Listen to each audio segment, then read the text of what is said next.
ओवैसी, बदरुद्दीन और पता नहीं इनके जैसे कितने क्या क्या नहीं कहते हैं राम मंदिर को लेकर। कहते हैं कि पीढ़ियों को नहीं भूलने देंगे, क्या कि वंस अ मस्जिद ऑलवेज अ मस्जिद। उसी अयोध्या में एक ऐसे चमत्कार की कहानी है जो हैरान करने वाली है, वो भी एक बार नहीं कई बार हैरान करने वाली कहानी। आपको भी देखना चाहिए।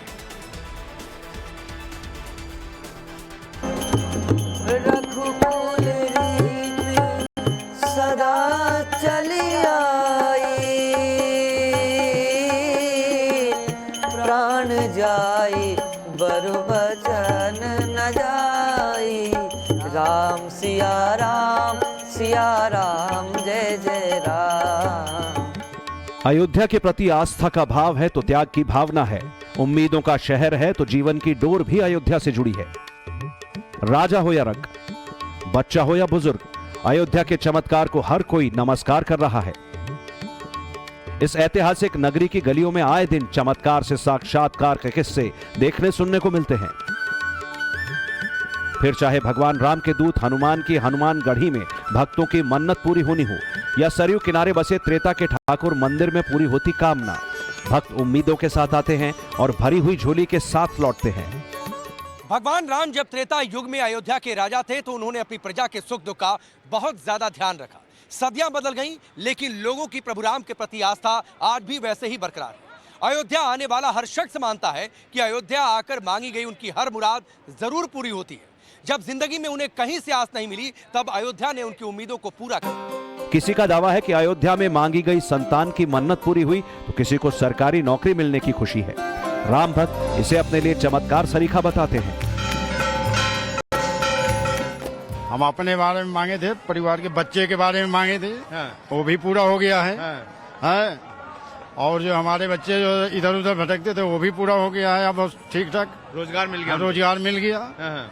यहाँ जो श्रद्धा से आता है उसका सब पूरा करते हैं हनुमान जी, श्री राम जी। हम यहाँ पर आए थे अपने लड़के को लेकर और मांगा था कि ये बजरंगबली हमारे लड़के की नौकरी लग जाए। तो हमारा लड़का आर्मी में उसकी ज्वाइनिंग हुई है।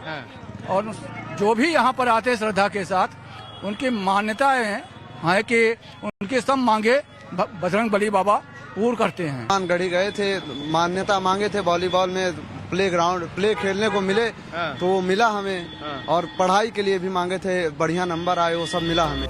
कहते हैं अयोध्या में भक्त सबसे पहले हनुमानगढ़ी आते हैं। यहाँ के कोतवाल हनुमान जी के यहाँ मत्था टेकते हैं और फिर उसके बाद प्रभु श्री राम के दर्शन करते हैं। इस दौरान संकटों को हरने की कामना भी की जाती है। ऐसी ही आस्था हनुमानगढ़ी के प्रति अवध के नवाब रहे शुजाउद्दौला की बताई जाती है। मुगल बादशाह फिरोजुद्दौला और उसका बेटा यहाँ पर कल जोड़ के खड़ा हुआ, हनुमान जी के मंत्रों से अभिसिंचित करके तुरंत उसको पिला दिया और सामने में वह चंगा हो गया, निरोग हो गया। इसी से प्रसन्न हो करके हनुमानगढ़ी का महल वही मुगल बादशाह बनाया। कहते हैं जब दवा फेल हो जाती है तब अयोध्या में सच्चे मन से मांगी गई दुआ ही काम आती है। ये बात 1754 में शुजाउद्दौला ने उस वक्त महसूस की जब उसके शहजादे की तबीयत खराब हो गई। बताया जाता है कि हकीमों ने हाथ खड़े कर दिए। नवाब के वजीरों ने तब हनुमानगढ़ी के टीले में आकर मत्था टेका था। टीले के पुजारी बाबा अभयराम दास जी से शुजाउद्दौला के बेटे को ठीक करने की विनती की।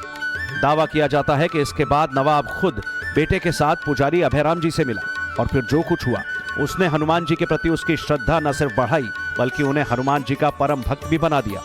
चर्चा ये करते हैं कि नवाब शुजाउद्दौला के शहजादे जब बीमार पड़े तो बाबा अभयराम दास यहाँ के महंत हुआ करते थे और उस दौरान जब कहीं के उपचार से कोई काम नहीं बना, शहजादे की तबीयत ठीक नहीं हुई, तो उस दौरान लोगों ने कहा कि एक बार आप हनुमानगढ़ी जाइए। तब हनुमानगढ़ी का ये जो दिव्य महल आपको दिखाई दे रहा है ये टीले के तौर पर था।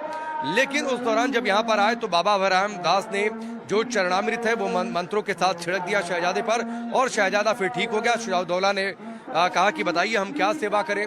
बहुत जोर डालने पर फिर हनुमानगढ़ी के निर्माण का प्रस्ताव आया और फिर ये इसका पुनर्निर्माण हुआ हनुमानगढ़ी के इस मंदिर का। नवाब शुजाउद्दौला ने साल 1755 में अपनी राजधानी फैजाबाद के बदले लखनऊ ट्रांसफर कर दी और खुद वहां रहने लगा। लेकिन इसके बाद भी उसकी आस्था हनुमानगढ़ी के प्रति कभी कम नहीं हुई। हनुमान जी के प्रति जो आस्था और भक्ति शुजाउद्दौला ने दिखाई वो आगे भी उसके खानदान में नजर आई। शुजाउद्दौला के इतिहास और उसके मकबरे की जानकारी रखने वाले अरशद खान बताते हैं कि साल 1855 में कुछ मुसलमानों ने हनुमानगढ़ी पर कब्जा करने के मकसद से हमला किया। तब तत्कालीन नवाब ने अपनी सेना भेजकर हमलावरों को खदेड़ दिया और हनुमान जी के प्रति आस्था दिखाई। हिस्ट्री में एक चीज और है कि कुछ लोगों ने हनुमानगढ़ी पर अटैक करने की कोशिश की थी, उसको कब्जा करने की।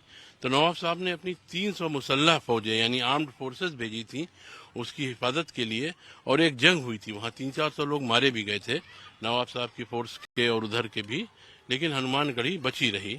और तब से जो है वहाँ पे उस 52 बीघा और 56 बीघा जमीन में एक मस्जिद भी थी जो औरंगजेब की बनाई हुई थी मस्जिद। उस मस्जिद समेत पूरी जमीन हनुमानगढ़ी को दे दी गई। आज से 300 साल पहले अयोध्या अवध का हिस्सा थी। तब नवाब अपनी सल्तनत में मस्जिद और इमामबाड़ों को बढ़ावा दे रहे थे, मगर यही नवाब अयोध्या के हैरान करने वाले चमत्कारों को नमस्कार करते थे। कहते हैं कि अगर हनुमान जी की कृपा नहीं हुई होती तो शायद अवध शासकों का इतिहास आज बदला हुआ होता, क्योंकि अवध के शासक रहे वाजिद अली शाह की दादी मां को कोई संतान नहीं थी। दावा किया जाता है कि हनुमान जी ने सपना दिया और फिर उसी के बाद अवध वंश को आगे बढ़ाया जा सका। अवध की महारानी को कोई संतान नहीं थी, तो उन्होंने देश विदेश में अपना दवा इलाज करवाया, कहीं से उनको लाभ नहीं मिला। लोगों ने कहा कि आप भी इस मजार पे जाके मन्नत मानी, हो सकता है आपकी मुराद पूरी हो जाए। वो गई वहाँ पे मन्नत मानी। जब मन्नत मानी तो उनको गर्भ हुआ तो उनको जब गर्भ हुआ तो उनको हनुमान जी ने स्वप्न में दर्शन दिए कि जहाँ मन्नत मान के आई वहाँ कोई मजार नहीं है, मेरी प्रतिमा है, उसको खुदवाइए। तो नवाबों का सब जमाना था, उन्होंने तुरंत आदेश किया अपने कारिंदों को, उसकी खुदाई हुई। लोग बताते हैं कि 40 फीट जब खुदाई हुई तो हनुमान जी महाराज की जो प्रतिमा विराजमान है वहाँ पे उनको प्राप्त हुई। अयोध्या के रक्षक हनुमान जी का एक विग्रह लखनऊ में मौजूद है। मंदिर के पुजारी का दावा है कि जमीन के अंदर से जब मूर्ति निकली तो इसे हाथी पर रखकर कहीं दूर ले जाया जा रहा था। इसी दौरान हनुमान जी ने अवध नवाब को सपना दिया और गोमती के दूसरे पार नहीं जाने को कहा। बताते हैं कि इसके बाद अवध नवाब ने महमूदाबाद के राजा को पत्र लिखा और जमीन मंदिर के लिए मांगी। अवध के नवाबों पर हनुमान जी का प्रभाव कितना रहा उसे ऐसे समझ सकते हैं कि नवाब रहे सादत अली खान का जन्म मंगलवार को हुआ था, इसीलिए उन्हें बचपन में मंगलू भी कहा जाता था। नवाबों के खानदान से जुड़े लोग आज भी लखनऊ में मौजूद अलीगंज के हनुमान मंदिर में दर्शन करने आते हैं। नवाब तो अभी तक आते हैं, अभी जो बुक्कल नवाब हैं या जो हैं वो उनके खानदानी परिवार के आते हैं, घंटा चढ़ाते हैं। वो सब लोग ये जो बड़े मंगल की परंपरा है उन्हीं के द्वारा प्रारंभ की गई है। यहाँ से मंदिर ही उन्होंने बनवाया है। हनुमान जी के इस मंदिर में मन्नत मांगने की परंपरा सालों पुरानी है। दावा किया जाता है कि अवध नवाब के टाइम पर एक बार महामारी फैल गई। लोग किसी भी तरह दवाई से ठीक नहीं हो रहे थे, मगर इस मंदिर में पहुंचने वाले भक्तों की श्रद्धा गजब की होती थी। हिंदुओं का ये उत्साह देखकर कुछ मुसलमानों ने भी हनुमान जी से संकट हरने की प्रार्थना की और फिर उसके बाद महामारी ठीक होने की बात कही जाती है। जेठ मंगल की परंपरा इस मंदिर में नवाबों ने शुरू की, जिसका संबंध जुड़ता है वाजिद अली शाह से। वही वाजिद अली शाह जिसने 1855 में अयोध्या के हनुमानगढ़ी मंदिर को मुस्लिम हमलावरों से बचाया था। ये सनातन के प्रति आस्था ही थी कि लखनऊ के नवाब वाजिद अली शाह राम भक्त हनुमान के बड़े भक्त हो गए थे। लखनऊ के अलीगंज स्थित प्राचीन हनुमान मंदिर में दर्शन पूजन करने के साथ ही भंडारा करवाने लगे थे। नवाब वाजिद अली शाह और उनकी बेगम की हनुमान जी के प्रति ऐसी श्रद्धा थी कि उस मंदिर में बंदरों को चना भी खिलाया जाता था। वाजिद अली शाह बजरंगबली के प्रति इतनी अधिक श्रद्धा रखते थे कि उनके शासनकाल में बंदरों को कोई छू तक नहीं सकता था। इतना ही नहीं, लखनऊ में बड़े मंगल की शुरुआत भी नवाब वाजिद अली शाह और उनकी बेगमों ने करवाई थी।